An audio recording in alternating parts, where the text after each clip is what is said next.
Sejħa ġdida taħt il-pjan strateġiku tal-politika agrikola komuni għas-snin sal-2027 qiegħda tagħti l-opportunità lil bdiewa u raħħala biex jinvestu fil-ġejjeni tagħhom permezz ta' żewġ skemi. Budget sa' 6 miljun euro, is-sejħa tkopri proġetti li jvarjaw minn minimu ta' 1,000 euro sa' 150,000 euro fotjiet għal investimenti li jinkludu immodernizzazzjoni tal-irsijiet, sistemi ta' tisqija aktar effiċjenti, soluzzjonijiet għall-immaniġġjar tal-iskart, xiri ta' makkinarju u inizjattivi oħra li jtejbu kemm il-produttività kif ukoll is-sostenibilità tas-settur. Ir-rata ta' kofinanzjament minn fondi tal-Unjoni Ewropea tibda minn 50% u tista' tilħaq saħansitra 80% għal bdiewa żgħażagħ.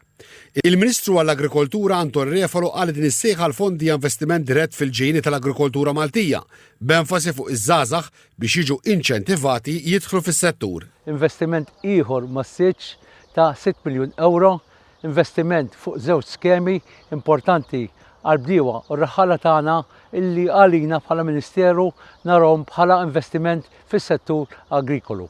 Dan l-investiment huwa importanti biex das-settur nagħmluh iktar reżiljenti, iktar sostenibbli, speċjalment għaż-żgħażagħ bdiewa u r-raħħala tagħna. L-applikazzjonijiet jintlaqgħu online sa 12 ta' Ġunju f'nofsinhar bl-ħsieb li jkun ta' għajnuna u appoġġ akbar lil bdiewa f'dan il-proċess.